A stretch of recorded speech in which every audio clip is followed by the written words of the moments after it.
Welcome to Netherwar. And this week, the inmates are running the asylum. Ain't that the truth? That's right. I mean, more so than we usually are. I am Andy. You know me as Resonant for our normal stream, and tonight we are doing a recap episode. We are minus one GM, so we, as the players, are going to kind of get everyone caught up on what we've been up to so far in Netherwar. If you guys didn't know, we've been doing this for over 4 months now, for every Monday. We've got a lot of content that we've kind of packaged up and put on YouTube. And we really just kind of want to kind of break it down by some of the arcs that we've done, get some user feedback on things that they've liked, things they didn't like, and just kind of talk to the cast and crew, see how things have been going thus far. So I'm going to pass it over to Kevin to introduce himself. And I guess I did come up with a question of the day. So we're playing a little bit of Alex tonight. And that question of the day is, if Mutants and Masterminds was not a system, what system would be your go-to? That is so unfair of a question in 2021. I know, isn't it? Man, I'm going to set some fires tonight, I can say. So I'm Kevin. When I'm not here playing a superhero on Mondays, I'm running lots of games for groups back home in Pennsylvania, or I am teaching middle school for another day, and then it's summertime. Man, Mutants and if it wasn't for Mutants and Masterminds, that's a really tough one. So I'm old and I've gamed a lot. I have loved superheroes my entire life, although I was a little late to gaming. I didn't start gaming until I was 18, and like I assume 90% of gamers out there, I cut my teeth on Dungeons and Dragons when it was second edition. But I wanted to get into supers, and I was looking at different systems. Before Mutants and Masterminds, Heroes Unlimited from Palladium was my go-to system. I mean, it was outstanding in its day. It's a little long in the tooth now. Vehicle combat is a little clunky, but that's true of a majority of game systems. I think the only vehicle combat I haven't hated was Atomic Highway, Decipher Star Trek, and D6 Star Wars. Like any other system, I try to avoid being a vehicle if I can help it. Although Mutants and Masterminds, Jason back home is running Star Wars Mutants and Masterminds, and I am a Devil May Care pilot who I flew basically a brick and calls to enemy fighters to crash on a ship with no weapons because I'm that good. So Mutants and Masterminds for the win. I love Champions for the lore, but God, do I hate those rules. Awful, awful, awful. That's my thing. Like, for me, Mutants and Masterminds was the cat's pajamas. Now, first edition was very much a D20 organ, very much like every other D&D 3.0 system. So there was a little clunk there, but second edition, Mutants and Masterminds really hit the sweet spot. And M&M3 just sort of smooths out a lot of bumps. Although thematically, I kind of prefer second a little bit just because it feels more comic booky. But third edition is a more stable game. I can't answer that question. Like, this is the game. Like, this is it. There's no other superhero game. That's a long response for a non-answer, Kevin. Oh, I roll. All right. Wow. You got a lot to say. Kat, I think we'll pass it to you. Okay, hi, I'm Kat. I play Centuria in this game. I have only been gaming for about 5 years, so that's not nearly as long as some people like Kevin. And so I don't have a whole lot of experience with the different gaming systems. I actually learned about TTRPGs playing Mutants and Masterminds with Alex, and then the only other ones I've played are D&D, which I've only played a couple times, and then Savage Worlds, which we played in ETU, and then that Fallout one that we played. So I don't have a whole lot of options. And we played the Fate one with Andy one time. And that's actually going to be my choice. I like that Fate one. What is that, Andy? Yeah, the system is Fate, but you played in my Cartoon Universe games. Yes, I liked that Fate system because it seemed sort of cool and more realistic. There you go. All right. Calvin.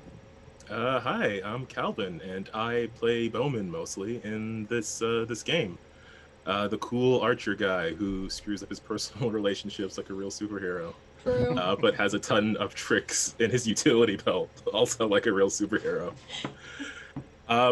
For me, you can find me other places on the internet, those being YouTube and Twitter at Win with Dice, where we do a whole lot of weekly GM tip podcasts, just discussions and conversations about tabletop RPGs, running them, playing them, and our experiences with those things, as well as occasional interviews with other GMs.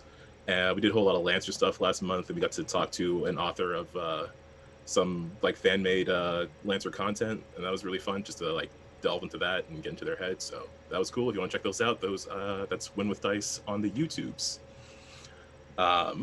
So if Eminem didn't exist, what would be my go-to RPG? I mean, I guess I would kind of fall back to I gotta dance with the one that brought me. I'd probably go back to Pathfinder. I mean, definitely Pathfinder Second Edition, because I tell anyone who listens how much I like that game and how much it's kind of ruined other games for me just from some small change that it's made. It's just like I wish every RPG had the 3-action system that it does. So I guess I would fall back on that. I was trying to think if there's like another superhero game that I would do just to keep it within the same genre, but I can't really think of anything. Maybe Fate as well, because I played that and it was a whole lot of fun and seems very adaptable to like a narrative-based game, and it'll give you the freedom that you would need for a superhero game. But I've only ever played M&M. Like I played it way back in the yesteryear when I was in college. I played Second Edition, and then I don't know. I hadn't really played anything else since then because no one else was running anything since then, which is kind of the way of it. Like I need someone else to run it for me for the first time. I don't like experimenting with the system for the first time. Just running it, even watching it would be better. Which is, I guess, why I haven't played Masks yet. If someone wants to run a Mask game for me, this is my official call out for a Mask GM. But yeah, I guess I would fall back to Pathfinder if I had to just pick one. Yeah. Oh, that's cool. Thank you for that. So again, like I said, I'm Andy. I'm going to be the moderator tonight. I usually play Resonant. You can find me here on Mondays. You can find me over on our YouTube channel for our Storyforge episodes. You can also find me as one of our bloggers on our website, which is UntitoldStoriesProject.com. We've got new content that comes out on a regular basis, usually every week. A bunch of episodes drop and character sheets and character art and that kind of stuff is all up there on the website. So go check that out if you're interested at all in the stuff that we're doing there. So to answer my own question, I am going to say I would fall back actually on Hollow Earth Expedition. It was one of the very first games outside of D&D and Pathfinder that I played at Origins when I started going. And I really liked the pulp feel of that system. I really liked the setting because you could do many things with it. And they've added a bunch of different books for doing things on the surface instead of going into the Hollow Earth, or even going out and doing like a John Carter of Mars type setting. So I really enjoy that RPG as well. So if Mutants and Masterminds wasn't here, I would do that. Hey, Luke at Ohio Girl, nice to see you. Hello. All right, we are going to go ahead and get started. We have 4 arcs that we have reached in our 17 episode breakdown thus far. Obviously, if you look at our background here, the prologue and everything else breakdown episodes is the fact that Alex has cut our episodes into 2 for easily digestible content on YouTube. You know, you don't have to sit through 3 hours worth of us. You only have to sit through an hour and a half per episode. It just makes it, a little bit more digestible, like I said. So our prologue lasted episodes 1 through 7 on YouTube. Nerium Nexus, which was book 1 of the Netherwar series. Prologue was book 0 with a little bit of stuff that Alex threw together for us specifically for our characters. Nerium Nexus was 8 through 11. The Terminus, which was our very first outside the books, but a lot of character development, a lot of character background stuff, is episodes 12 through 23. And Pentagram Peril, which is book 2 of Netherwar, started at episode 24 and is currently ongoing. We're in the middle of it right now. As you can see, Kat, her first episode was in episode 8. Calvin came in as Bowman in episode 18. So Kat came in right around Nerium Nexus, and Calvin came in right during the middle of all of the Terminus shenanigans that we were up to. So, Kevin, you and I were the only ones around during the prologue. Like I had to feel old for one more reason. Thanks.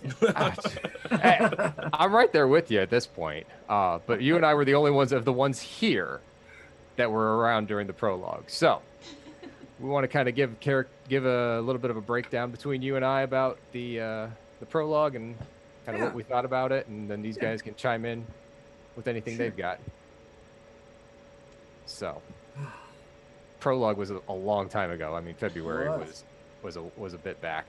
But you know, I'm always eager to play a youngster. I think emotionally I'm probably still about 13, so that's not much of a stretch for role playing for me.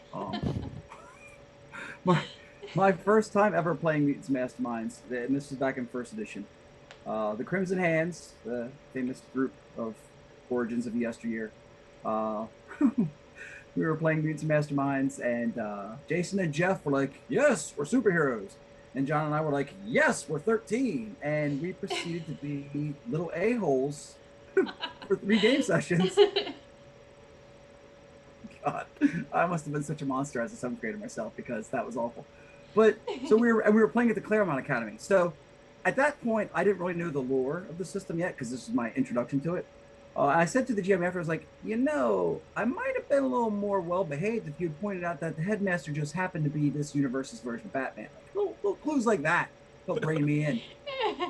You know, I might not have been so lippy to him if I knew that was Batman. But so it's always good to play a teen. This was my first this was a redo of my first streaming character. I played Overdrive. My first online game was Heroes Inc. over on Geek Unleashed, and it was Overdrive. So this was a chance to sort of retcon some of his early years and explore the character more deeply. You know, all things I love about comics in general. There was a little, I guess, unrealized conflict. Maybe we weren't communicating as effectively because Darkstar and I kind of had the same, you know, new kid, first day of school vibe going on. And we didn't realize that till like 5 minutes before the stream started. So we worked it out. I mean, I you know, even a professional TV show, like the first couple episodes are just rough. But I thought there was good chemistry. I liked what was going on there. Jonesy, who's not here, he was doing the same thing. He was sort of doing a reboot of his first, not his first streaming character, but his first character that we were in a stream together on. So doing a young version of Mortis. So I mean, we sort of were building on something. It's like you go see like the Marvel cinematic movie, and you know, here's these characters that have been interacting for 50 years or so. So it's a different version, but that was cool too. Andy, you know, whatever Andy's playing, Stephanie's playing that scumbag Phoenix. Andy always brings a lot of good things to the table. Andy, you're a group player. Like you are the person keeping a group together and moving in a direction. And I appreciate that about you. And you know, and Jonesy, like I said, you know, as the 2 geezers of the group, you know, we can riff off each other pretty well. And I mean, I thought, although it was sporadic, I thought Darkstar was good. You know, and as we were rolling out, like it was a good character mix, had a little darkness to her. No, definitely. Yeah, I mean, those beginning episodes, we were starting out as characters from Claremont Academy, so that had to feel pretty good, especially like you said, because that was something you started with way back then, so you kind of got to re-get your feet wet in that. And that was, I mean, really, since this is my first inside Freedom City in universe game, so I'm getting adjusted and all that to the lore and everything that exists here. But that first episode was just, like you said, it was kind of us getting our feet wet. That whole first 4 episodes was really just kind of getting our feet wet, getting used to the characters. We had Crystal Frazier on board for 2 episodes, the line developer for Mutants and Masterminds. She played 7, and that was a lot of fun when she was here, having somebody that was just so steeped in the lore. We just had a really good time kind of going through and playing these teens who were just kind of coming into their powers. I mean, like Overdrive, literally, you didn't use your powers outside of things for as any kind of superhero. You weren't even any, and the rest of us were just kind of were a mite bit older, but really weren't outside of school doing anything, and we went on this harrowing journey to the netherworld of Una to stop her from invading Earth. And I mean, geez, we gruntled a very disgruntled demon. We fought some vicious flying demon babies that wanted to basically devour us. That was, not fun. We did that on a train. I mean, we had a train combat in episode 3, I think. And then we kind of had our showdown with Una, not where we expected it to be. I couldn't have expected it to be in her pocket dimension. And then we have to go back to Freedom City and actually fight her. Yeah. Well, I felt a little more scared, because this time I know the lore. I'm like, oh, we're power level 8 and we're going up against Una. Not good at all. Yeah, definitely there's that sense of, well, we know we're continuing on with the story, but where are we going to go? And how are we going to get there? Yeah. So, yeah, really, basically, if we were to kind of break it down, our prologue lasted 4 episodes of us playing teenage versions of the characters, playing through the book 0 of Netherwar, doing a lot of stuff that Alex ad-libbed for us because we're players that just kind of give him a lot of info to work with. And we ended up exactly where we needed to be. I won't spoil anything for people that haven't seen the episodes and may want to, so go check those out. But we did get to do our 10-year time skip that led us into our next set. But before we get to that, I want to toss this over to Kat and Calvin to kind of give us their thoughts, because they weren't around as players back then. They were probably around as viewers. So, what did you guys see in those early episodes? Go ahead, Callie. Okay. I mean, I'm pretty sure we can spoil stuff, right? It's supposed to be a recap, so. Yeah. It's not spoiling. Yeah, it's recappering. Recappering.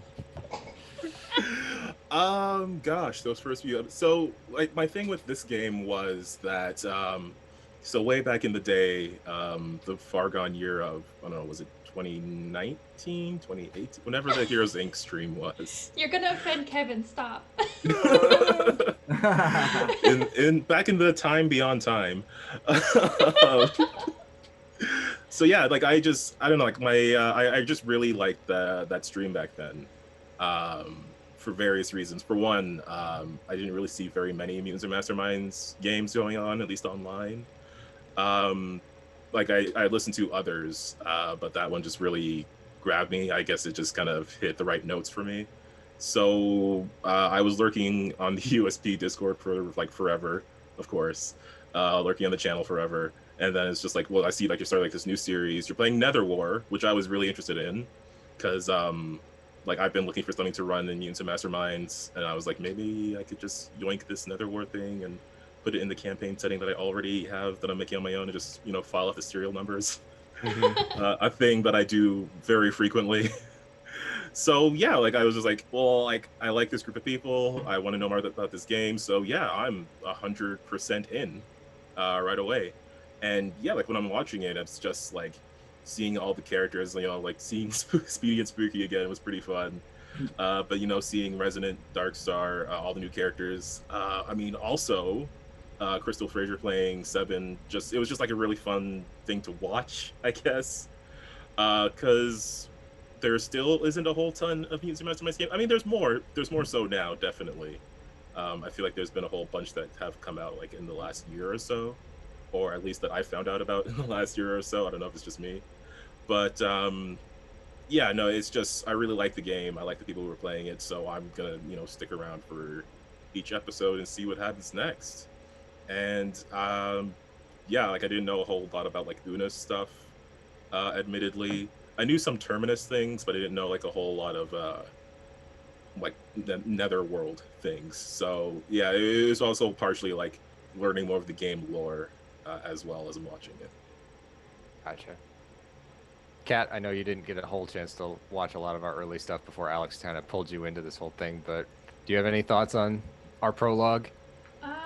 Not a whole lot. I just love this group of people. I I really only watched episode 1, and just seeing the chemistry was really cool. I love seeing you guys all play like misunderstood teenagers. That was really funny for me. Uh, I don't really have a whole lot to say. It's just like my favorite scene of episode 1 was when Resonant got like bullied by the strong kid, and she just like froze him in the middle of the hallway and was like, deuces, and then just left. Like, I was like, oh. And I feel like that set like the mood for a whole lot of the episode and the series, even, at least from what I've seen. So I don't have a whole lot to say, but I'm glad that this show exists, and I'm glad that you people exist. Nice. Either you, do you guys have any questions for us about the prologue? Anything you guys wanted to know that we could maybe divulge? I have a question that could technically fit right here. What would be, for both Andy and Kevin, what would be like the biggest difference between your character prologue and then your character after the 10-year gap? Go ahead, Kevin. Dang. I think I was playing Overdrive as a teen, intentionally over naive. At 14, wanting to be a hero, but not having explored it yet. Sort of growing up with an overprotective mother, who at that point, we didn't really deal with it on stream, but he did not know at that point that his father was a supervillain. Like, that was sort of an off-camera development that was later revealed. So I just pictured him as sort of naive and trusting, like looking up to the older kids, or in Mortis's case, the bad kid, who gets away with stuff. Like, young Dave was obviously looking for a mentor, right? And so adult Dave felt a little betrayed by the way the group had kind of dissolved. Like, he gets there and pretty soon things are falling apart, and he goes out west for a couple years to establish himself as a superhero in Emerald City, and then coming back home. That sort of, I'm old enough to remember, a couple high school reunions where you're like, I'm not sure if I want to be here or not. Like, we're all grown up now, but man, there's some baggage. So I tried to play that up, and I thought that worked really well with the group. Like, that we had a lot of great role playing moments in that early part of the second arc where, like, we're kind of dealing with our issues over the separation and things, and like that just, I think it's another thing I like about this system. Like, you build your character. You don't have to run around collecting treasure. Like, you can focus on playing your character instead of getting stuff.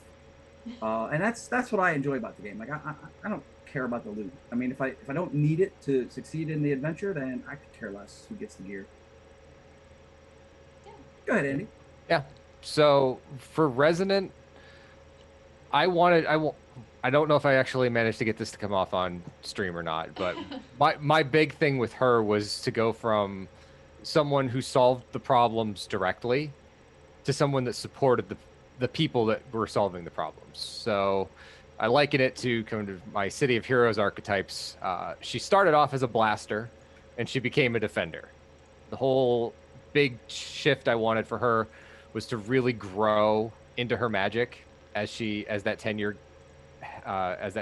passed, and really kind of reminisce on what happened with the loss of Seven at the end of the prologue, and how that was going to affect her, and how that was going to come out in the fact that she didn't want to see that happen to anybody else going forward. So rather than solve a problem by throwing fire or ice at it, I shifted my focus to being more support oriented, to being able to identify what weaknesses the bad guys have and boost my allies' ability to actually hurt them or to defend my allies. So I wanted to really play with that. I don't know if it came across real well. The other thing with Resonant was she had a lot of growing to do in terms of confidence. Those early ones, I kind of put the bully in his place, but in any kind of situation when we were fighting something actually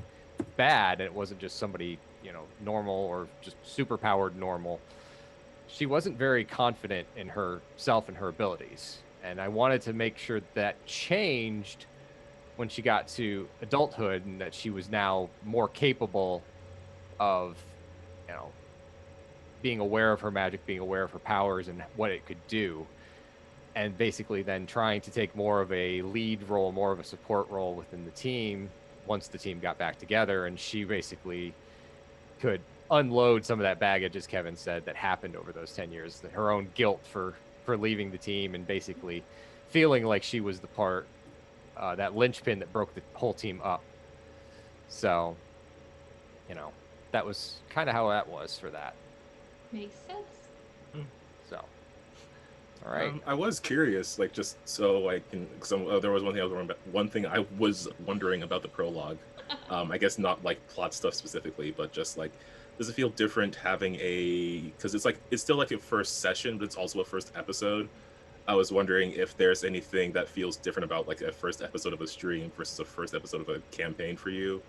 Like, do you feel more obligation to like describe your character's backstory or give a more like a deeper introduction to them that you might feel during a home game, or do you just like let it play out during the game, or like, I don't know, do you approach it differently than you would just playing at home or something like that? You know, funnily enough, no.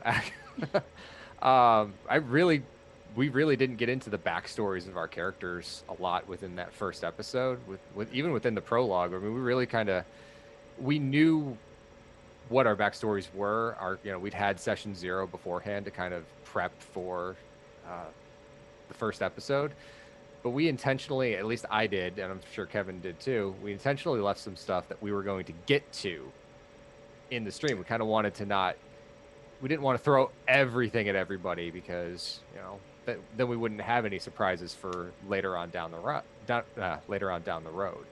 So we I think Alex did a pretty decent job of keeping this under wraps. We did a little bit of like, this is a little bit about who everybody is, but we're not going to touch on their stuff until we actually get to stuff that might deal with them. So now we've kind of seen that with some of the stuff that we've done with both Centuria and Darkstar, with the Terminus stuff, the little trip down to Hades for Mortis.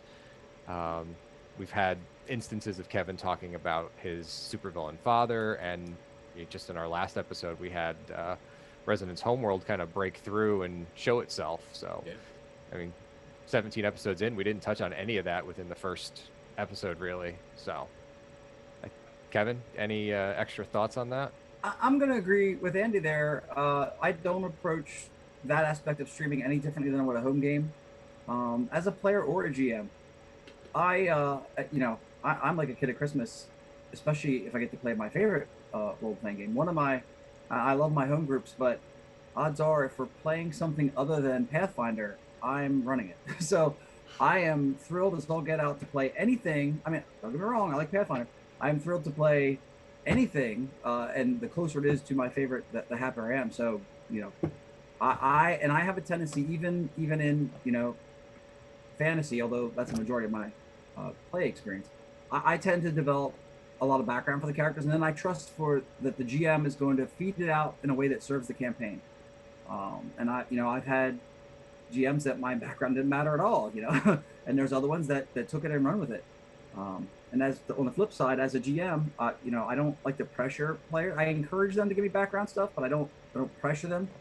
And I'm never in a rush to like just push it out there, especially when I get different players' backgrounds and I see how it links together to make the story better. So I try to weave that in where it serves the story best, and I think Alex does a great job of that as well. Like it's about having a good story. Right. You know, as an old person who's been gaming for a long time, you know, when it's 10 years later and you have players that are still talking about that one time, and they're just glowing with how much fun that was, like that's like, for me, that's the payoff for GMing. Like that's people had a great time at a game that you're in. So. Definitely. All right. Any other questions about the prologue, or we will go ahead and move into our Nerium Nexus setup? Yeah, let's go ahead and move on. All right. So, Kat, you showed up in Nerium Nexus episode 8, which was the first episode after our 10-year gap, as Centuria, but not the Centuria that we know you as now. Yes, I was regular Centuria, serious Centuria. Yeah, we had a whole kit and caboodle about going into the Nerium Nexus and stopping a whole bunch of supervillains that wanted to basically acquire whatever lurked within that magical stronghold. And the Liberty League, which was the superhero group that Resonant, Mortis, Darkstar, Seven, and Overdrive were all a part of, had kind of disbanded at that point. And a couple of us stayed in Freedom City, a couple of us went out west. One of us, Darkstar, became Nova and joined the Freedom League. We kind of all got pulled back to Freedom City for this bit, and then when we showed up in the Nexus, there was Centuria. So we had a bunch of rookie. I'm going to use the word rookie because technically we were, although Overdrive had his moments where he was not a rookie anymore. Superheroes had to go meet the the representative of the Freedom League outside the Nexus, and then go with her into it. And that was kind of like, oh crap, should we be doing this? I mean, yeah, we have powers. Yeah, we have powers, but what do we do? How do we do this with a Freedom Leaguer here? Especially after Centuria had just one-shotted Sandstorm. Oh, jeez, yes. Alex was so mad. Man. You had a penchant, and you do have a penchant for one-shotting a lot of things, so... Yeah. I just get lucky. No, it's appropriate, too, for Centuria, but... Hey, that was... The Nerium Nexus was my first real introduction to something like that magical pocket dimension and all the fun stuff that could happen within. All that stuff that Alex kind of threw out there for us in terms of different realities, getting a little bit of a look back at some of our characters. I really like the scene with all the mirrors where we all saw like different stuff. Yep. That was cool. We kind of had, I think that was the real first intro to any of the backstory stuff. Mm-hmm. With a lot of the characters, you had that glimpse into either their past or their future. We're not entirely sure yet. Or even the present, just from a different perspective. For some of us, I think. Yeah, mine was present, I think. Yeah, so was mine, I believe. But we had that whole bit, and that book one didn't really take us all that long to get through. We kind of were an efficient superhero team at that point, even though we really weren't a team per se, but we made short work of a lot of the supervillains that showed up in that Nexus, and then just we're able to kind of move on to the character stuff that Alex wanted to do. So I was gonna say, what did I miss? What else did you guys think about the Nerium Nexus as a book set, as that first real introduction to the Netherwar outside of our prologue? The Nerium Nexus was sort of like, when I played the Nerium Nexus, I wasn't sure that I was going to stay on, because literally my first episode was Alex texted me 2 days before and was like, or not 2 days, 2 hours. Oh. 2 hours before. I'm sorry, I misspoke.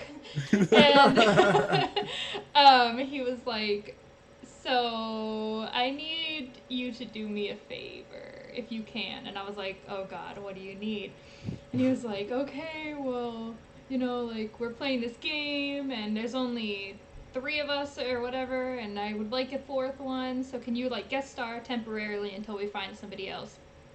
And I was like, I suppose so. And he was like, oh, like, it's Andy and it's Kevin and you like playing with them. And I hadn't played with Jonesy yet, so he didn't say that. But I do like playing with Jonesy. And so I was like, okay, fine, whatever. So I sort of was thrown into it with no backstory. I didn't know anything about who Centuria was or what she did or anything. So I feel like that whole little period of episode 8 to 11 went by in like a flash. And I feel like when I was rewatching them, I don't remember like 90% of that happening. But I really liked the addition of Glimpse into it. I really liked Glimpse. He was creepy, and I thought he was going to be a bigger part of the story than he was, but he was just sort of like there and then gone, like a Nothing's glimpse. over. And then I liked at the end we all got mirror shards, which only I have used. You guys still have your mirror shards. It's true, we do. So, and that let us change our character in some way that would help us. I can't remember the exact description, but I used mine to become Crazy Centuria, which you'll learn more about in the next little segment. Yeah, did you come up with that Centuria? Like, where did that come from? Let me tell you, okay? So me and Is it a Alex, Fallout thing? No, actually, Alex and I have, whenever we brainstorm characters together, it's like a lot of back and forth, and we end up usually coming up with some like really dark characters. But when I decided that I wanted to stay on the show, I am not great at playing super serious, like, follow the rules characters, which is exactly what Centuria was. And I told him that I enjoy the character Centuria, but I don't like her personality, I think was my exact words. And so Alex was like, okay, well, you can, like, make your own character, or you can, like, I don't know. And so I was like, well, what if I change Centuria to, like, and I came up with a sort of ulterior dimension Centuria. And I was like, but I don't know how she would get here. And then we remembered the mirror pieces. So initially, she was going to be a lot darker than she is now. She was going to be more of like a traumatized, like very dark, very almost evil, like gritty type of character. And that actually didn't change until literally I was on stream and she came to life. And I decided for some reason that I wanted her to be more of like insane and happy and chipper. And I don't know where that came from, but I mean, you just sort of got to go where it leads you. And then Davey actually was Alex's idea. So y'all be blaming me. But Alex was like, I sort of want her to have like a Wilson from Castaway. And I was like, okay, yes, I'm here for that. And we started brainstorming what he could be, and he mentioned like having like a mannequin, but I was like, I sort of want to be able to take him around places. Like, I don't want to just drag a mannequin everywhere. That seems stupid. So I was like, well, what if it was like a Ken doll or something like that, like a small doll, and then I could have like a makeshift pocket for him to carry him around. And Alex was like, what if it was Overdrive's action figure? And I was like, yes! Yes! Because at that point I had already decided that my character was going to have dated Overdrive in, you know, her dimension. So it was just perfect, and then it all sort of just came together, and now you have this Centuria, which I think is honestly like one of my favorite characters I've ever played. No, I mean, that was it. That when you did that whole scene with the mirror shard, that was like, oh boy, what are we in for now? That was the best thing about it, was that none of you knew beforehand.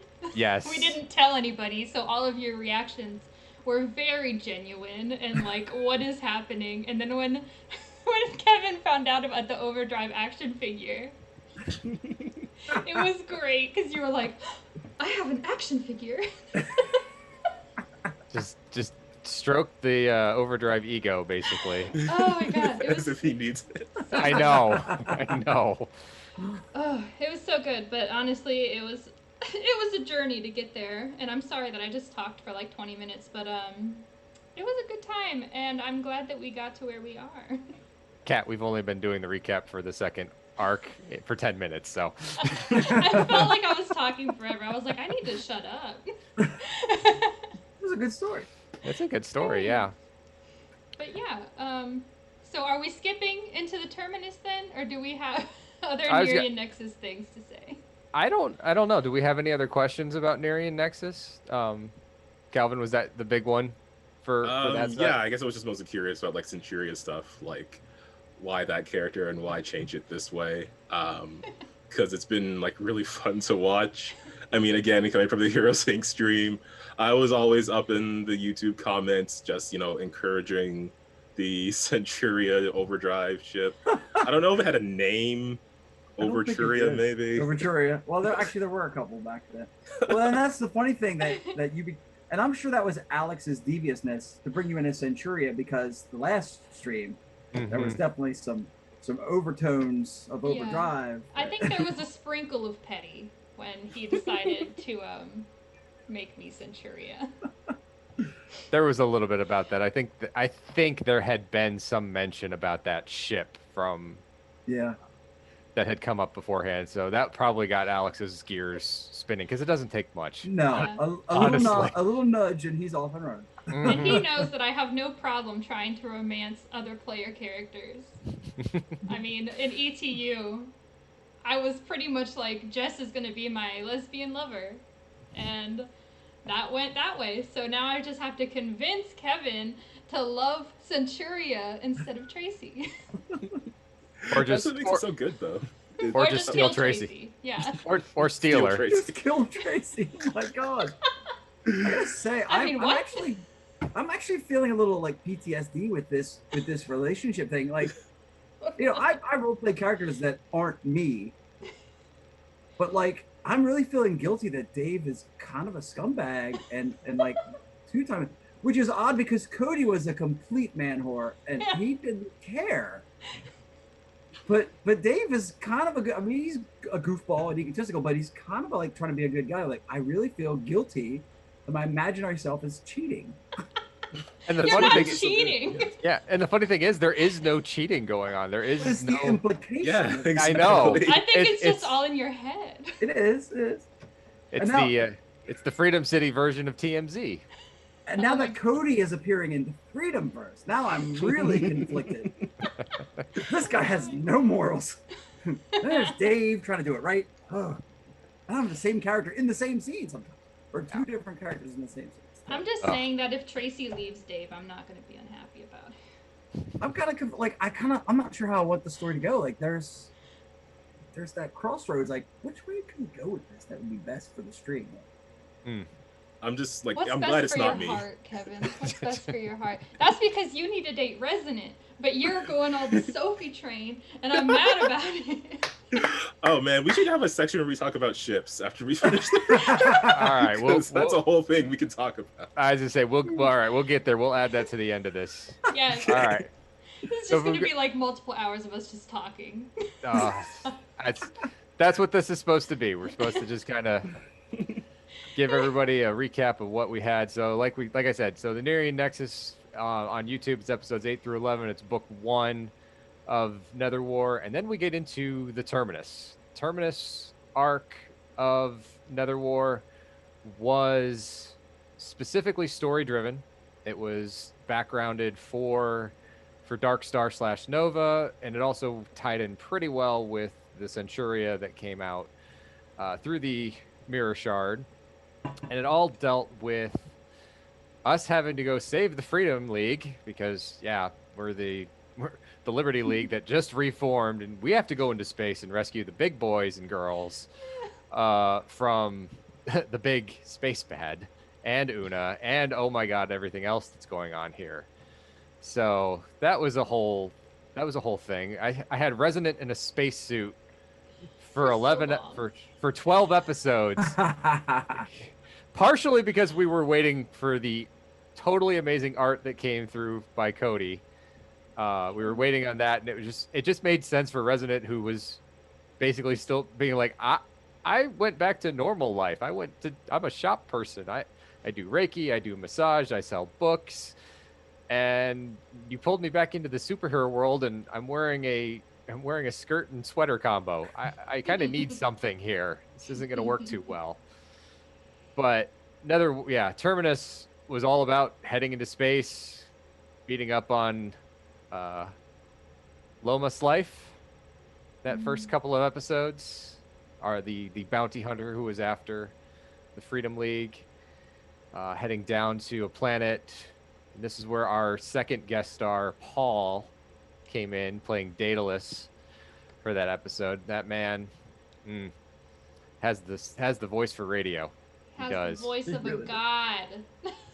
Yes. He can come back anytime, Paul, if you're watching this. Yes. Come back anytime. And it's on YouTube, Paul, so you better watch it at some point. Yeah, Paul. He's not even going to watch it. We're just calling him out for no reason. And I think it was shortly after we had Paul on, we ended up pulling Calvin in as guest star for Bowman. Calvin! And then, and like I said, yeah, overdue on episode 18, which was us going into the kind of a little bit of breaking the fourth wall, didn't we? Going out after the source book for the universe. Well, we didn't know until we saw the cover of it. Yeah, that's true. That's true. And, hindsight now is like, oh yeah, it was definitely a little fourth wall breaking. And then from there, having to deal with Una's netherworld kind of being brought into the terminus and all that stuff that was happening there, and that really, really big fight at the end. Mm-hmm. That was so. But let's start back at the beginning. That whole right before we left into space, we had that first meeting of our crazy Centuria, and that was Citizen? yes. Kevin, what did you have? What was your favorite part about kind of that whole scene? And like, oh yeah, we're all gonna go get pizza with Centuria, and then And it's what not was Cent- going through your head? That's what I want to know. What were your Like, thoughts? Again, I love superheroes and I love role playing, so this is my zen space. And so that awkward, like, oh, I'm here in my civilian clothes. How do I know this person? Or no. How was that? You were in your civilian clothes, and I was in No, costume. you started out in civilian clothes and you changed because I was Okay. still dressed as Centuria. I was That's just right. like beaten up. Everything was like ripped up. I didn't have a sleeve. I didn't have a cape. Yeah. I was just stumbling around. Yeah. So, but I don't think people recognized you as Centuria, because wasn't that where I was like, no, citizen? Like, why does Overdrive No, know that this was part? when Andy and Jonesy's characters came. Okay, Yeah. that was You that scene, but couldn't- later, because Yes. you and I were in costume and they were not. Yes. Like the whole interplay of protecting your secret identity and then having to protect it again. Like, oh, And I kept I'm calling dressed you in civilian. Dave. Yeah, like, that whole scene was so much fun. Like, there was no combat, but that was just, and I'm not really, as a player, I'm not that concerned, about Overdrive secret identity, but like that just felt like the way to play it. Like at that stage, you would be totally worried about that. Yeah. Oh, jeez. Yeah. And then Gemma trying to save it by hexing the camera. Yes. That Yes. was so cool. That was where we met Davey, isn't it? Yeah. Yeah. So there was so much good happening in that scene. Yeah. There was Because we had the pizza and you were like, I think it was Andy was like, are you going to use the little like pizza topper thing as a table? And I was like, yes. Yes. Yes. Oh man. Oh, shit, that was funny. Yeah, that was just oh crap. Like you said, that was just okay, we all have to work with this and we didn't know it was coming. So all right, here we go. How do we do this? I love those chaos in a bottle moments where everyone's just like scrambling to make it work, and you look back and like it's those moments. Yes, So fun. definitely. Oh, and then it was space and dealing with Lomas life and that whole bit, and none of us having technology to save our lives. I was so confident that I could fly that ship. And then I looked at my vehicles check and it's like 0. Like, I was like, oh god. So Well, luckily, Overdrive could, speed read the manual. Yes, I totally Silver Age Barry Allen that moment. This is what a speedster does. Okay, I'm flying. Like, I know how to do this now. As long as we didn't plug you into the Matrix like Keanu Reeves, I think we're okay. Yes. But yeah, that was when we started this campaign, Alex was like, yeah, so this is heavy magic. We're talking about, Netherwar, and we're all like, yeah, we don't need to be characters that have a decent amount of technology or vehicles. And then, hey guys, go to space. With Really, this Alex? technological vehicle. Oops. Yes. Like, does it have autopilot? Yeah, but it's not going to work until you get far enough out. That was also the episode that I accidentally referenced Ghostbusters without knowing that Nick was a ghost. And then that episode was my favorite because then like Kevin didn't even catch it. Like I was like something's going on here, but then it was literally like 25 minutes later that Kevin was like, Nick is a ghost. That felt like a part of the character because back in the first in Heroes Inc. I grabbed Colosso and ran him over to the fight, not realizing he didn't have any powers. It was a belt. I made him change sizes, so I just grabbed him and drug him to the fight. And he's like, I can't need my belt. You don't have any powers? Oh, crap. I love that. So it was a lot of fun. Yes. Calvin, what was your like reaction to watching that episode as like an onlooker? As a viewer? Just like the space stuff or the... Just like, yeah, the whole episode, like just crazy Centuria into the space stuff. I mean, because again, there's the ship, which I love, but at the same time, it's like, who is this lady?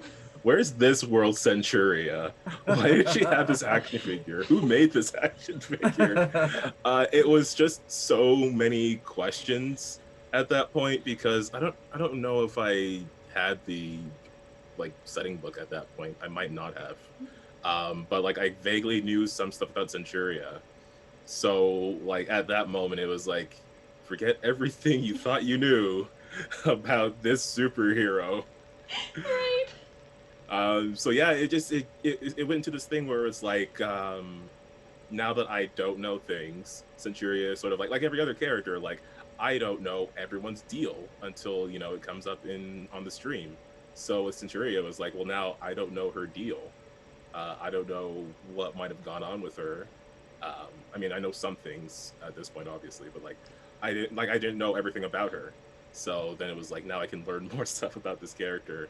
And also, is this doll alive? Which I feel like I don't know if that's been answered yet. Nope. It has not been. Definitely not. I actually have a question about Davey, but we're going to do it at the end. Okay. All right. But yeah, so we did that whole bit. We had Lomas Life. We had Paul show up as Daedalus as we rescued him from Dr. Friendly, right?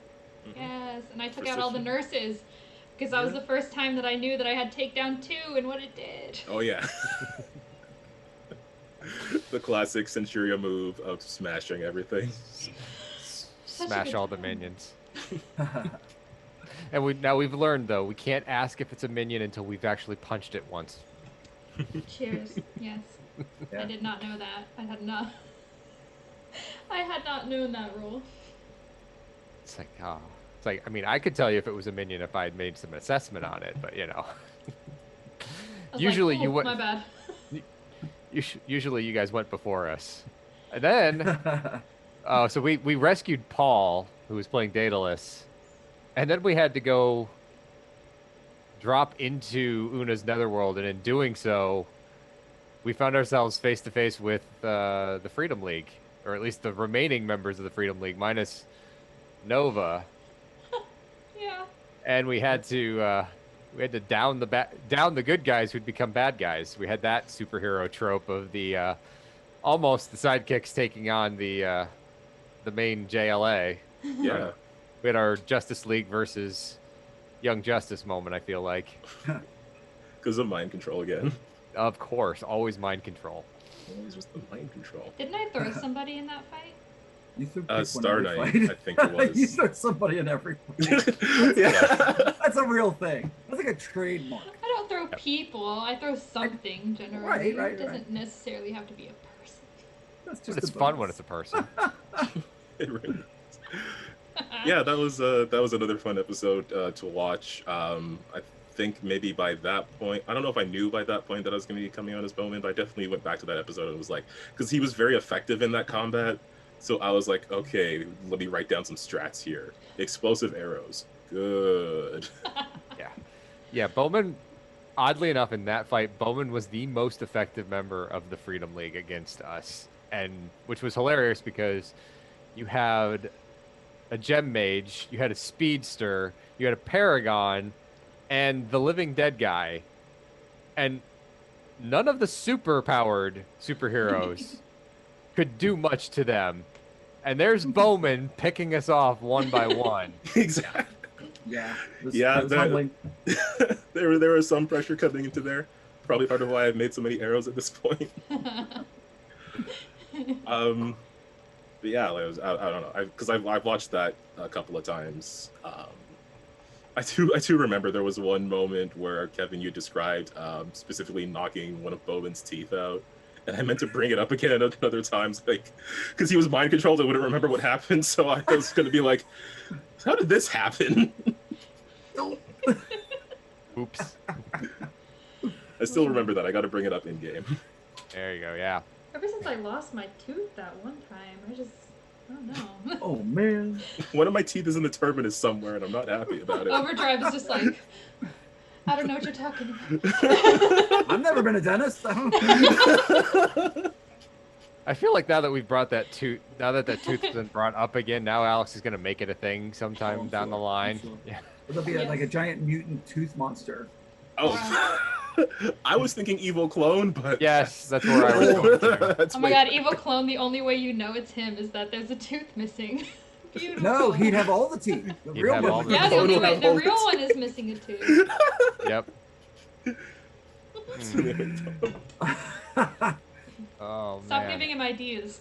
This We have whole to hope thing he's is, going to be too busy to watch this.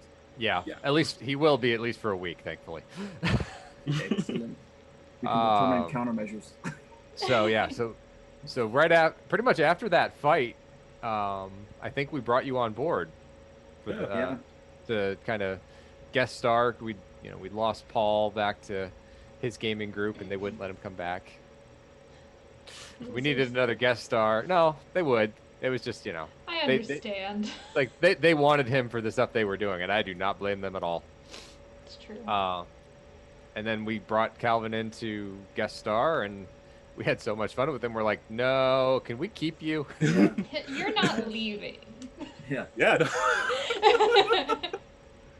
I didn't want to. Gosh, I mean, one of my favorite RPG systems, and I'm having a lot of fun watching this already. So it's just like, yeah, you want to stick around? And I'm like, oh, I mean, I guess I could make the time. Of course. Absolutely. Yes. But yeah, we brought Bowman on, and we went into beyond the source wall, basically, into the library. We did stop at Castle Furious for a bit. This is the point where I have Yeah. like actual notes now, so I can. Perfect. So yeah, go ahead. Oh shoot, Oh. no, but Take they're not it that away. detailed. There like- was the Castle Furious stuff. Oh, yes. I don't know, that was fun too, because I had got the Worlds of Freedom book ages ago, because I thought the Terminus was really cool. And then yeah, we got to conversate with the He-Man and the Thundercats, or whatever other references I was making at the time. All the 80s action cartoon references Yeah. we could make. Silverhawks. Yes. Yes. Oh man, yeah, that was the only problem I had with that group, was they were way too willing to blow things up. And we were trying to be that superhero group, like, oh, we can save everyone. We managed it. Just had to kind of work around a few things. Yeah, it wasn't easy. No, it was definitely not easy. When we got beyond into the archive and went into the book, we all got to play in 3 of Alex's favorite little things, I guess. We had the what did we have? We had the mice experiment from Hitchhiker's Guide to the Galaxy. Yes. We had Was it The Harry cabin. Potter? yeah, Yeah. it was Harry Potter. I thought it was Game of Thrones at first because there's different colored Yes, flags. and but it then was Cabin actually... in the Woods. Was Yep. the third. No, not technically Cabin in the Woods. It was more Evil Dead, but it was a mix Close between enough. Evil Dead. It was a mix between Evil Dead and Cabin in the Woods. Yeah, in the wolves. In the Wolves. That's weird. That's Why a is whole the different- That's how we in the avoid wolves? copyright infringement. That's how we. I know. It's how we get away from. It's how we get away with it. Yeah, It's parody. and we, the funny thing with that whole bit was though that. It's like Resident was testing out some of the stuff that the mice were doing, and she's like, "Oh, that actually hurts. Why is it affecting me?" And we're like, "Oh, well, let's just finish testing this on Davy, and we give the doll regeneration." I swear that's gonna come into play later. Oh, I know it is. It's just like, oh, Yeah, okay. probably when we need to destroy him, he just keeps growing back. We're not destroying him. He's not evil, Kevin. I'm pretty sure he is. Mm. Not evil. Yeah. It's like he has regeneration. That is not immortality. That is not, I come back to life after a few days. I don't think he's that powered up. We don't I know do how many feel points- bad about taking that from somebody else, though. It's okay. The funny It thing was with that, given. it was given, and Yeah. Resident was like, "Yeah, sure, go ahead and test it," not knowing, we didn't know what it was. We were all like, "Okay, we still have to do a whole bunch of things in here. So if this is a bad thing, it's one less bad thing that's happening to the group." Yeah. So, I was okay with it playing Resident because, well, if it's not known at this point, it's known now. Resident Yeah. actually does have regeneration. And what I happened feel in like- the Harry Potter one? I don't remember. That was the mirror of Ezrered, right? Yeah, that was the what is your, you get sucked into it by looking at what you desire most and basically just get transfixed forever. That's right, because didn't Mortis just like float through it and then float back? Yeah, he did the whole pass through to grab whatever was in there that we needed. Yeah, Which was well, the Overdrive was having like a whole moment. mhm. I Yeah. don't mind the doll getting regeneration because one of the things about Mutants Masterminds that's very superhero-y is, unless it's done for dramatic purposes, injuries they don't slow the game down. Yeah, they're not. Savage Worlds, God help you, if you don't make that soak roll, like you're just wrecked for the rest of the session at least. Oh my like, gosh, I thought I was gonna die so many times in Savage World. Yes, you're very fragile in that system. So fragile. But so like what I like about like regeneration, if it fits your character concept, great. If it doesn't, so what? Like Yeah. you're not going to be out for like half the campaign because of an injury, unless there's some dramatic purpose there. Yeah, you Yeah. definitely don't need it. It was definitely something I built into Resonance backstory. Just was like, yeah, she's from a different dimension. There's a whole different biology, and her magic resonating with crystals, being able to pull on that energy, having an innate regeneration just made sense to some degree. So, I mean, we can talk about character design a little bit later since we're still going through stuff. But I can say, so we ended up working through all of those bits of story relating to those places. We got some buffs. Both Kevin and I got buffed in the mental department, I believe. Right? You got a couple of skills. I got a couple of skills. You got Yes. you got I an got advantage. and a rank of speed. An Yeah, extra well, rank of speed. No, you got that extra rank of speed from touching. But wasn't Johnny that in the Rocket. terminus phase? No. It was, but you stole it from Johnny Rocket. Remember? But I think first I stole it from my father in the weird mirror thing. Mm. Because it was after that I started, when I did the unsympathetic vibrations, I started laying like the soul drain on people. Yeah, but I remember Alex specifically saying you stole a rank of Johnny's speed. Yes. Okay. Well, I might have several speed buffs. I don't want to. Yeah, it's possible at this point. Yeah, because your speed is now what, 15? 16. 16. Oh my Okay. God. Yeah. Redonkulous. So Redonkulous. That's- Jeez. He's going straight to plaid. Prepare ship for ludicrous speed. Yeah, but we came back from the archive and had to go straight into that fight. Mm-hmm. Oof. That was rough. That was a rough fight. So yeah, we had what was his name? The mage who was always against Tarvon? Tarvon. Yes, we had Tarvon the Undying, the Undying, and Nova, who he had mind controlled, and then he had his whole little horde of minions, plus his own backup servant, and he's got the dark side equivalent of in the Freedom League locked in a magical cage, and he's siphoning power away from it. Yeah, we all almost died.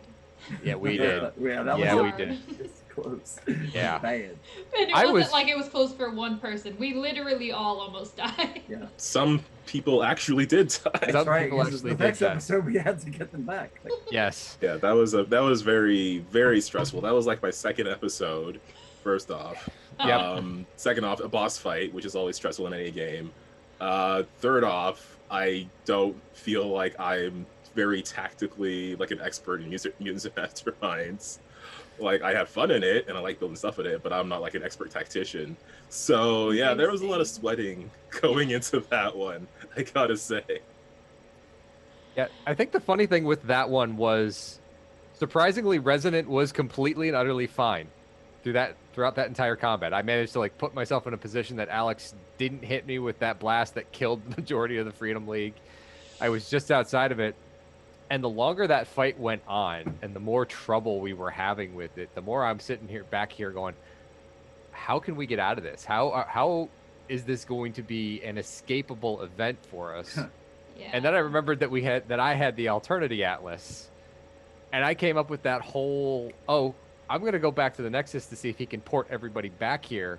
And then I'm going to go try to sever the connection to the magic all at once. And I came up with it, and I'm like, this is something that as a player, I would want to throw this out to the table. Normally, if I was playing a home game, I would throw this out to the table and say, hey guys, this is what I'm thinking. And I think all that happened was Alex ended up taking a bio break in the middle of that fight, because it was, that was the entire episode. I think it was both halves. It was just that fight. Mhm. And he took a bio break a little bit later on, and I'm like, I told you guys, it's like, I have an idea. And that was all I told you guys. And we came back from break, and I had 3 hero points left, I think. And when it came around to my turn, I'm like, okay, Alex, this is what I'm doing. Boom, boom, and boom. And he's just kind of like, you saw his face kind of go that, oh.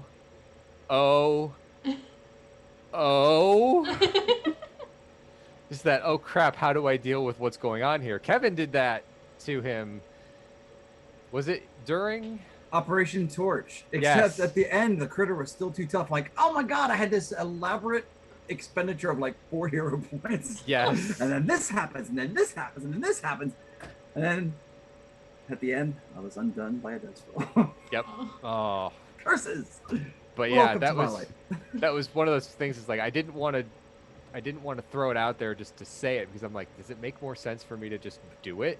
Does it make sense for Resonant to take initiative and just do this on her own because she's the only one that figures that she can? Or does she tell you guys about it, but she can't tell it telepathically because none of us are telepaths. Right. So doing that alerts the bad guys. So I had to kind of make that executive decision of just, I'm going to go do this, and I'm going to see if I can save everybody. And that was after Jonesy decided that he wanted Mortis to release Omega. Yes. Do you remember that? Yes, I remember that. You both said you had an idea. Yep. And they both happened. Okay. I think he got to go before me, and he went to go release Omega, and I was like, well, there went one of the ideas that I had, because I didn't want to release Omega. I wanted to use Omega as I wanted to sever the connection that was already there, which probably would have ended up freeing him, just like it did when Mortis did it. But then when he did that, I was just like, nope, I've just got to go to Una's Sanctum and sever the whole thing. It's the only way we're going to get out of this. I thought both plans were really cool though, like, and how Mortis like brought up all the dead people that he'd killed, but he was like, okay, now we have to go. Yep. Because if we don't go, we're gonna die. I thought that was cool. Yep, and then Mortis made the heroic move to basically shunt himself into the underworld to go and rescue the Freedom Leaguers that perished in that fight. So we got to do that. We got to do that whole episode down in Hades, where we all played members of the Freedom League that had perished. And I played a very disappointing Daedalus. You were not disappointing as Daedalus. Okay, listen. When Paul plays Daedalus before you, there's really nothing that you can do. Like, it's gonna be disappointing. You just played Daedalus to the best of your abilities, and you did, so. I did my best. Yeah, that's why I didn't want to play Daedalus, because I was like, no, that's too much pressure. His powers sort of suck, though. Like, I thought Daedalus was gonna be, like, super cool, and then he has, like, a blaster. And I'm like, I thought he was gonna have something cool. Like, Daedalus, I feel like he's really meant to be that character that you go to for, like, it's like Bowman goes to him, like, I need something X, Y, and Z that I can't do on my own. You know, Right. he's the outfitter, he's the support unit, he's the one that he's the Batman of the Freedom League because he's got the tower, he can make the space station, he can do pretty much anything you need him to do invention wise. You I just don't know. you're- Calvin's trying real hard to be the Batman. well, I mean, okay. You're not wrong. I should qualify that as Daedalus is the Batman that is the one that provides all of the cool toys, rather than the Batman who does Who has the cool toys? Yes. I mean, he has his own cool toys, but he's not on the front lines going, I'm Batman. Daedalus is Lucius Fox. Well, that might be a little bit more accurate, yeah. I was kind of falling back to like an immortal Tony Stark kind of thing. There is for that Daedalus, too, yeah. but I was sort of picking up those vibes too, yeah. Yeah. I think it was the hand blaster thing that got me Yeah. there. though. All right. Not to spam the fanboy button, but one of the other things I love about Mutants and Masterminds is there's a lot of homages that you can find, but there's not direct character derivations. As a comic book geek and a gamer geek, I'm a little bit of a snob when people are misplaying characters that are established. Like, Heroes Dilemma was my go-to before Mutants and Masterminds, but my first attempt at running a superhero RPG was I tried to run the old Mayfair Games DC heroes. Most of my original group were Marvel fans, so I tried to fit like either their favorite character or the character that they most sort of resonated with as their character that they would play. So it was a mostly Marvel group of heroes, and there was a couple, DC players, but they just, I mean, the powers went to their head, and they were just kind of jerks. I'm like, or like, at Origins.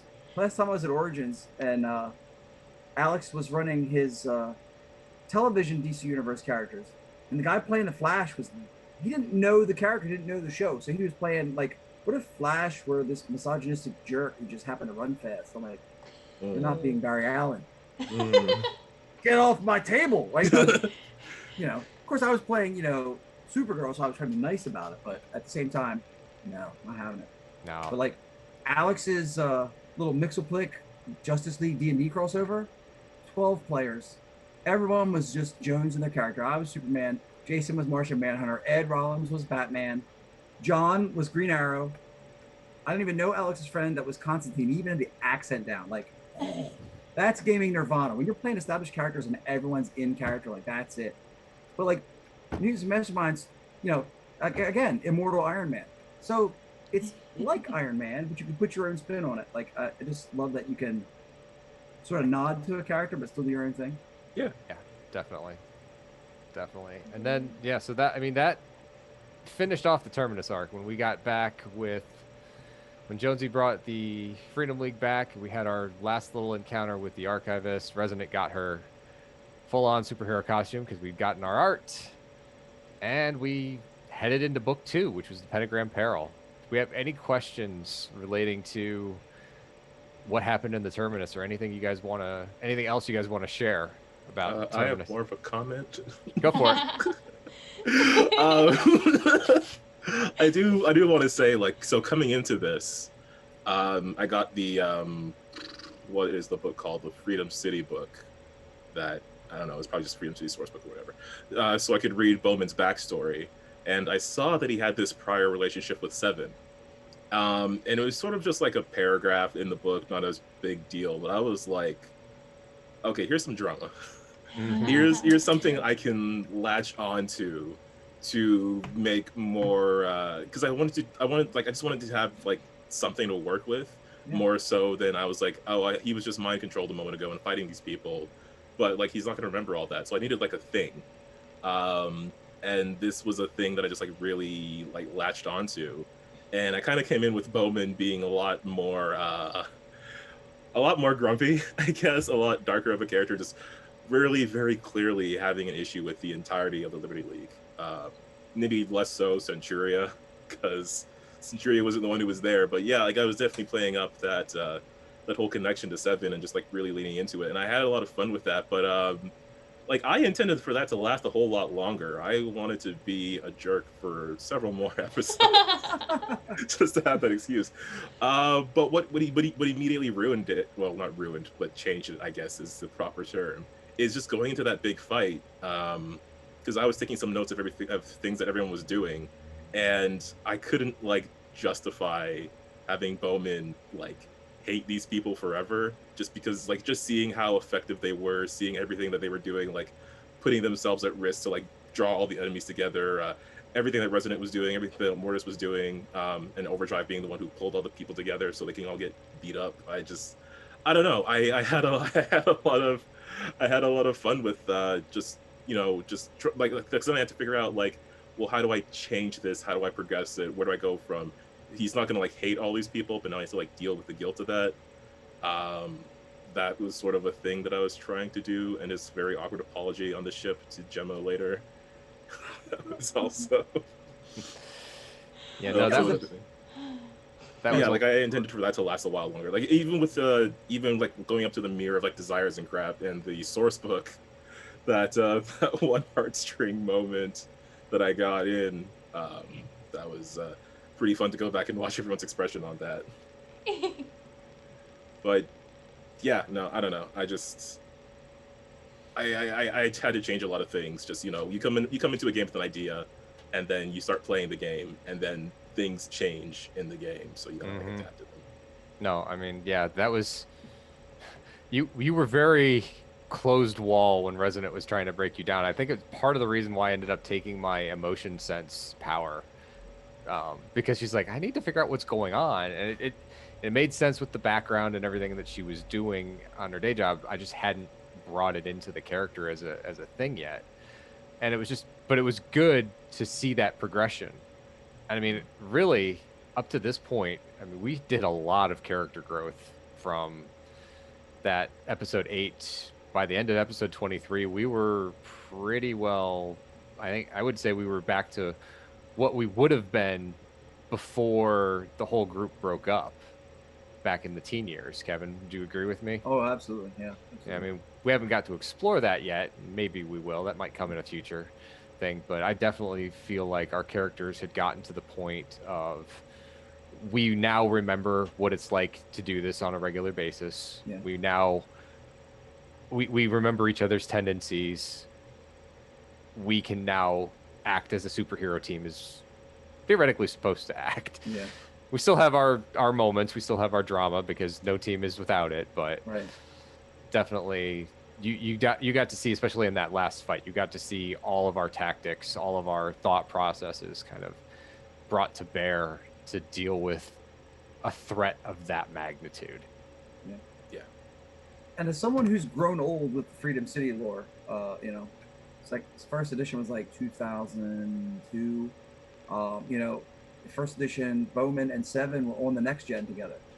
And then the big shift in second edition was Bowman, as one of the older students, graduated to the Freedom League, and Seven and the others were still on the next gen team. And then third edition, the next gen from second edition, they got rocked hard. I mean, Seven is Queen of the Underworld. Bolt is now Energy, living in a containment suit.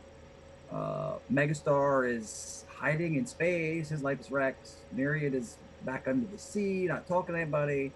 So like your angst, I thought really fit the flavor of the evolution of the setting. So if you didn't know that, like kudos to you, because that fit well with the established lore. That was really good. Well, I'm glad it worked out.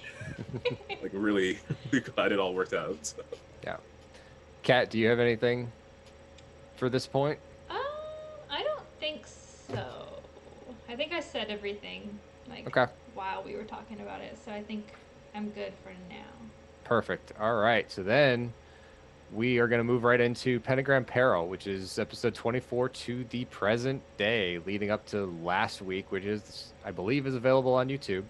So you guys can definitely get caught up between now and next Monday when we come back with a new episode. You can get caught back up, or you can just start from here and move forward. So Pentagram Peril is the beginnings of book 2 of Netherwar. It has been fleshed out a little bit more by Alex. He's definitely taken some of the stuff in it and made whole streaming episodes of it. We've definitely spent a lot more time on different things, but we are after the Bloodstones of Vaca, which were put on display in Freedom League, or in Freedom City, excuse me, and then stolen by the Factor 4, at least from that location, and the several other locations around Earth where these Bloodstones are scattered. So we had our return back to normal life for a little bit. We got to do a whole session that wasn't supposed to actually be a session of cathartic release, but we had a whole session of basically everyone kind of coming to Gemma's shop and getting a Reiki session and a massage session done, and basically just being able to kind of talk about some of the stuff that was bothering them. And just, it was a really wonderful role-playing session that just went the entire game session. Literally, we made, like, one of my favorite episodes. we made that a 3-hour thing, and that was just like, you know, it was like, oh, okay, that's what you can do when you have a group of players that are into their characters, that are ready to go, and can basically roll with the punches of, there are no punches. You just have to deal with what's in front of you. Yeah. I mean, I would agree with punches. You. Yes, the emotional punches. I would agree with you, Kat. I think that was one of our best episodes. I want to say that just the way you guys all responded to the stuff that I was throwing out, because I have a little bit of insight. I know a massage therapist. I know a Reiki practitioner. My girlfriend does a little bit of that stuff too. So I know a little bit about that. And I'm just hoping that I did a lot of that justice as I was going through and doing that. And I'm just pulling stuff out. I wasn't even really trying to do it from like okay, this is how well I know you guys. I was trying to do this from like, how well does Resonant know your characters? How well does Gemma know everybody? And how can I pull on all of the info that I'd had for 12 game sessions up to that point? How can I use that and kind of try to progress some of your guys' emotional arcs a little bit further in that first episode back? I love that episode. Like, that episode, besides, you know, the first episode with Crazy Centuria, that episode stands out to me the most, because not only did we all get to like role play and sort of like share our concerns as characters, we then had to go to the museum fight, where it was like, which I think was technically the next episode. Yeah, we got to the fight, but not to the fight. Yeah, so then we got to there where like we had the role playing with everybody, and and that was when Bowman first met Sophie. Well, he didn't first meet her, but Calvin, I guess, first met Sophie. Yeah. And so then there was, of course, the Centuria Overdrive drama with Tracy being there. And then there was Resonant just, like, not really knowing what to do, but also trying not to freak out. And it was just, like, I love the role-playing aspect of this game, and that's what makes it my favorite game. And just the really role-playing heavy episodes like that, like, just make it for me. Like, it was so fun. Mm-hmm. Calvin, any thoughts on that episode? I know we don't want to do specific ones, but that one just stands out so much. I guess we can't not talk about it. Yeah, that was Sophie's first appearance, and Sophie was kind of a last-minute thing. I think mostly made up over the weekend before the episode, and some last-minute stuff on the day of. Just because I was thinking, like, who else does Bowman even know other than superheroes? Like, I didn't really have much to work with. Like, I think at first I was like, maybe he'll go, I don't know, hang out with his dad or whatever. But I wasn't sure if that was going to be, like, how much I could really do with that. Because it would just be like, hey, Dad, I was in space shooting arrows, you know, family biz. I wasn't sure, like, what I could do with that. So then I was like, well, maybe he's doing something in the city. I will say I was probably heavily Arrow inspired because I wanted to do something street level. Probably as a result of me listening to the CW Arrow soundtrack before every episode to get in the mood. So, I do that all the time too. Mood music to get yourself into character. Yeah. Oh my god. We should talk about that too. What music we listen to get into character. But yeah, so I wanted to do something street level. I was like, so maybe there's someone there. He's working with them, doing some stuff. And I shot Alex some ideas, and I feel like he's got a whole thing brewing with Sophie. I have a lot of notes. I have a lot of suspicious notes on Sophie. I have my own red thread thing going on with Sophie that I guess we could talk about in the shipping section. Nice. But Nice. yeah, no, it was just like really fun to like just go like meet that character, and then it's like, oh, this is what her full personality is. This is what she's like. That's like, it's just great. And then there's of course the dynamic of her not knowing that Fletch secretly puts on a mask and shoots arrows at space people. That he knows of. That he knows of. I mean, yeah, we could talk about that. I think she knows more than she's letting on, quite frankly. Yes. But yeah, just like a really fun RP heavy episode, and of course the different massage sessions. I still have, I believe, was the throat chakra that was brought up for Bowman. Mm-hmm. So yeah, I still, again, like I have that in my notes as a thing that I have to be aware of, and probably something I'm going to want to bring up again, because yeah, I want to see like what can I develop from that. Just what does it mean for this character? What is the thing that he's having trouble communicating? Who's he having trouble communicating with? Like that kind of thing. Like I want to figure that stuff out too. Just because it's like it's the sauce in role playing games. It's the, you get something from another person, whether it's the GM or another player, and then it's like, well, how do you wrap that into the character that you're playing? And then how do you throw the ball back to them or to someone else? Yeah. So yeah, now I'm juggling this ball as well. So what I want to do with it, and then who am I going to throw it to when I figure that out? Definitely. Kevin? As I said earlier, like I'm into the action adventure and the role playing. I've never been the gamer that wants just the gear or the wealth, or whatever. And that's why like I would rank this group among my favorite groups. After 31 years of gaming, and in the first 10, there are some nightmare scenarios. But I really feel blessed that the last 20 years or so, I've just had an abundance of, I empathize for the people that are struggling to find a group. Like I've had a lot of good groups in the last. Oh. Uh-oh. Oh no, he froze. He was just telling us how cool we are. This is not good because I don't know what to do. If he drops, you'll have to reconfigure the windows and everything else.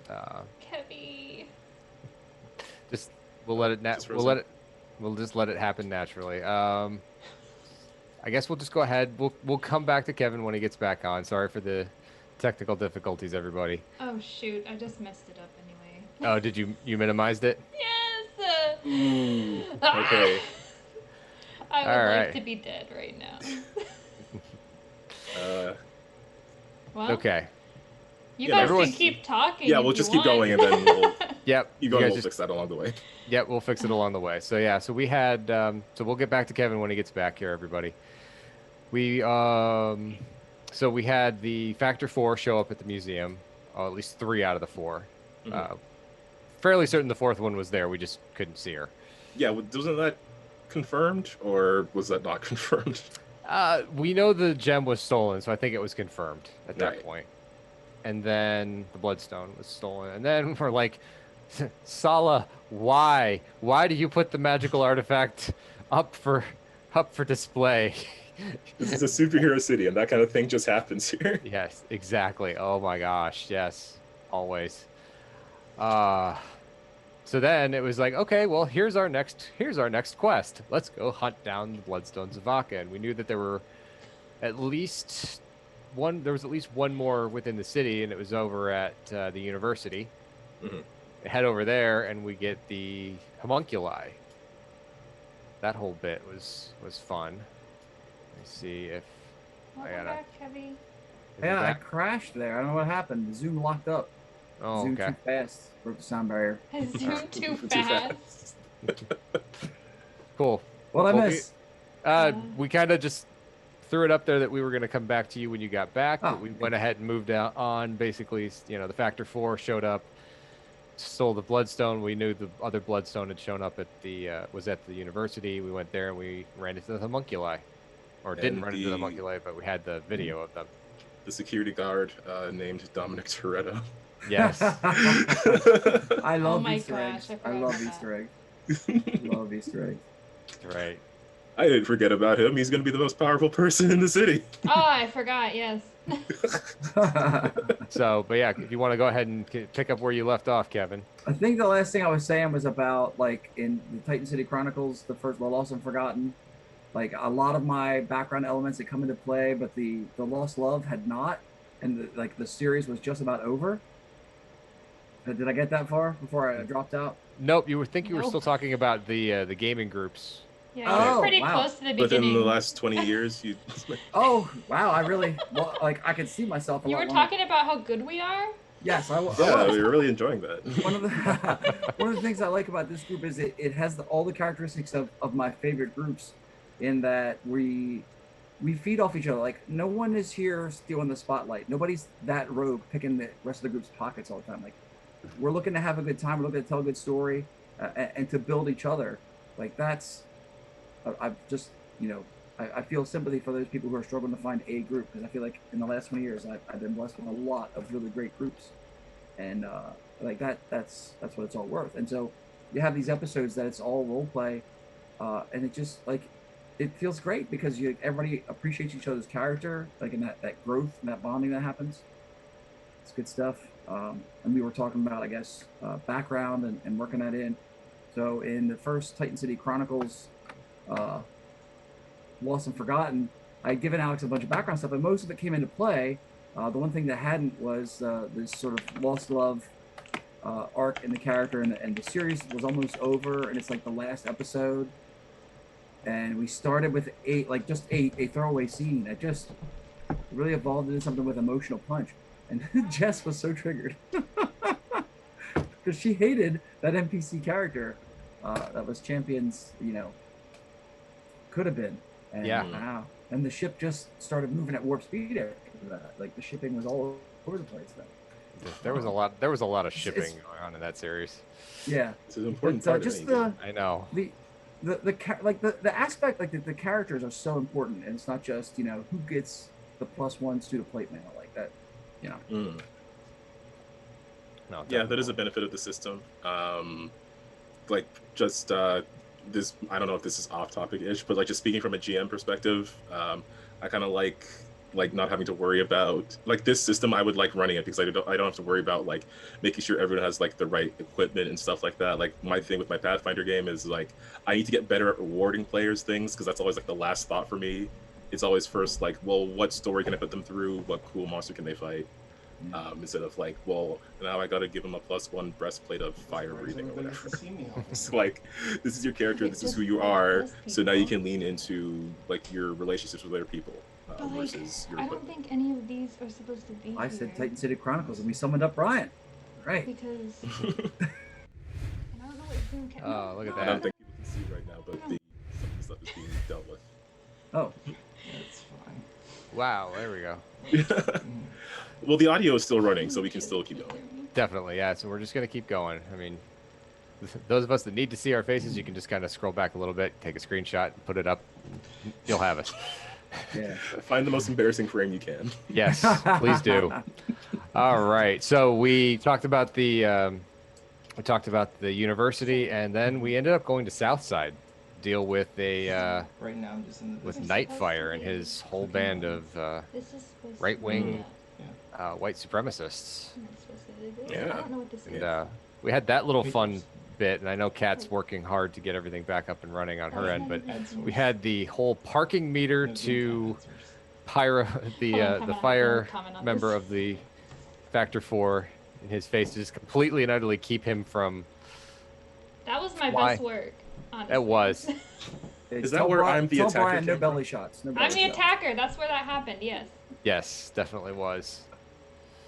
Yeah, because we had to sort of like flim-flam that a bit. I think Alex was playing as like a nullify thing. Yep. And it ended up tying somehow. So of course Ty went to the attackers. So Centuri just flew up and smacked Pyre down, and I'm the attacker. All of these. Was born. Are you supposed to? They're Yeah, nothing I was mean- supposed to be there. I don't know what else to say about that. It was a whole lot of fun. It was. Centuri just like absolutely wrecking someone. It's always fun to see. Yep. I was, and then we had the whole okay. I have no Let's idea how this we stuff brought works either. Pyre up to where the penthouse was, and we found all Because it's all supposed these to. notes, and Resident was like, oh yeah, there's a That's whole lot supposed of to dark happen. magic energy being pulled into you. Let me see if I can nullify that. And oh god, getting the backlash. Yes, Oh, exploding with fire from the inside. Yeah. And at the end of that episode, And shape. so I spent a week trying to be like, well, how can I help here? Because I know there's going to be a skill challenge.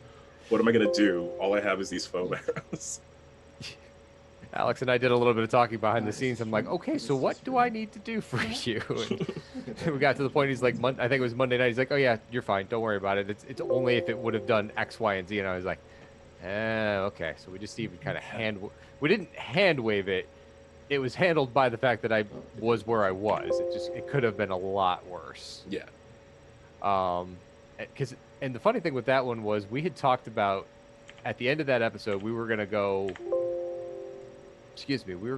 and hunt down the Bloodstones, and we were gonna kind of leave Southside to the Freedom League, and then we And said, then it exploded. well, then we said no, we're gonna stay around here and deal with this, and then we got Jason Harper. Yeah. and all the other Yeah. fun stuff that came from that episode. Yeah, so we did have to do some fighting against like some of Nightfire's dudes, which was a whole thing. Like, I don't know, I've dealt with fantasy racism in games before, but then this was like actual, like real life stuff. So I don't know, that last boxing glove arrow was real satisfying for multiple reasons. No zooms here. Yeah. But yeah, sort of out of a joke, because Bowman had to leave the bow cycle parked somewhere after it got wrecked. I think, oh no, because I got attacked by that ninja who Centuria came and decimated. We kind of had that joke about like coming back to the bow cycle and finding this rambunctious kid stealing the tires or the wheels from the bow cycle. I came up with the name Roy Todd, which no one liked. I don't know why. Apparently Jason Harper rolls off the tongue better. So, but yeah, that's I don't know what to do with this kid. Quite frankly. It's cool that he's here. It's cool that he exists. It's cool to have a sidekick. I don't know what to do with them. Yeah, I don't know. Do you have? I don't know what to say about him. No, I mean it's just like we're all throwing these things around in the background on breaks, and the pieces of the game you guys don't see when we go on break and we're talking about things, and this is what it leads to. I mean, it's like we end up with with Bowman picking up a sidekick, putting some of his power points from leveling up into the sidekick so that it can actually be useful. Yeah, he took some of my points. That's 2 more arrows I can't make. I was gonna say. So I actually do have a question for Bowman now. What is your arrow count up to? So it is actually still 17. Jokes aside, it is still 17. I did write down like a whole bunch of things. Probably like, so I got like acid arrow, boomerang arrow. I had an adrenaline arrow because I wanted to have like a healing thing. Boxing glove, buzzsaw, diamond, drill, EMP, flashbang, fire extinguisher, fireworks, flare, foam, freeze, hacking, handcuff, incendiary, magnetic arrow. I wanted to do a magic arrow, but I couldn't figure out how Bowman would know how to do that, but it's on the list. Nanites for the meme, net arrow, oil arrow, parachute, like I have a whole list of arrows. It's just there's only a few that I can actually figure out mechanically how to make them work. Gotcha. Like, I don't know how, like, I could make a tranquilizer arrow, but how would that be different from the sleep arrow? Or I could make an arrow with a USB on the end that does some hacking, but how is that different from, like, EMP arrow? Or anything else? So, yeah, my list of arrow ideas is long and getting longer by the minute, but my actual arrow